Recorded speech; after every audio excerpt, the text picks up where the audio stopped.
৳1, ৳5, ৳2 এরকম নেওয়ার জন্য আমরা সব দাঁড়িয়ে থাকতাম। যে যা দিত সেটা জমিয়ে বাসায় নেওয়ার পরে সে ব্যাগটা মানিয়ে চলেছে, তো ওই সালামি আজ পর্যন্ত ফেরত পাইনি। আমি 10 টাকার বান্ডিল থেকে শুরু করে 500 টাকার বান্ডিল পর্যন্ত সালামি পেয়েছি।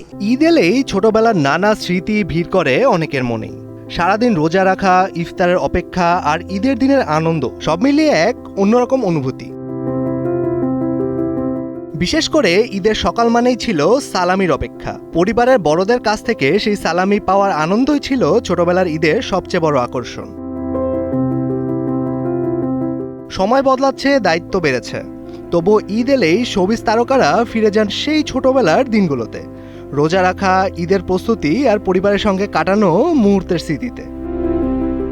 আমরা যখন ছোট ছিলাম তখন আমার চাচারা যখন ঈদগাহে নামাজ পড়তে যেতেন, আব্বু সবাই মিলে যখন যেত, তো আসার পরে আমরা ওয়েট করতাম কখন টাকা সালামি দেওয়া স্টার্ট করবে, এবং আমরা সব বাচ্চারা সিরিয়াল ওয়াইজ দাঁড়ায় পড়তাম এবং চকচকে টাকার নোট ৳1, ৳5, ৳2 এরকম নেওয়ার জন্য আমরা সব দাঁড়িয়ে থাকতাম। আর আমাদের ছোট্ট একটা এরকম সাইডে একটা ব্যাগ থাকতো।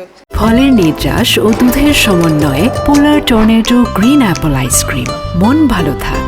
যে ড্রেস পরতাম সেরকম ম্যাচিং ব্যাগ কিনে দেওয়া হতো এবং সেই ব্যাগে আমরা বিভিন্ন আত্মীয় স্বজনের থেকে ৳5, ৳10, ৳20, ৳50 যে যা দিত সেটা জমিয়ে বাসায় নেওয়ার পরে সে ব্যাগটা মানিয়ে চলেছে, তো ওই সালামি আজ পর্যন্ত ফেরত পাইনি। কেউ মনে করেন প্রথম রোজার স্মৃতি, কেউ ঈদের সকাল আর সালামির মজার গল্প। রোজা রাখতে গিয়ে দুষ্টুমি কিংবা ভুল করে কিছু খেয়ে ফেলার ঘটনাও আছে অনেক স্মৃতিতে।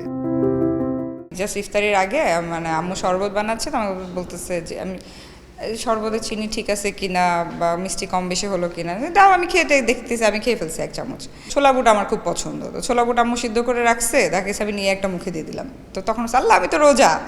এটা ছোটবেলায় করতাম। তখন আব্বু যেটা বলতো যে তুমি যতবার খাবে ততবারই তোমার ততগুলো রোজা হবে। সো ওই খাওয়াটাকে ধরতাম যে ইফতার। দিনে 3 বার খেলে হচ্ছে 3টা রোজা হয়ে গেল একদিনে। তার মানে সবাই 30টা রোজা রাখছে, আমি 90টা রোজা রাখছি। সব মিলে ঈদের স্মৃতি মানেই যেন ছোটবেলার সেই সরল আনন্দ। সময় যতই এগিয়ে যাক, ঈদ এলেই সেই দিনগুলোর কথা মনে পড়ে যায় তারকাদের। মেজবাউদ্দিন, কালের কণ্ঠ।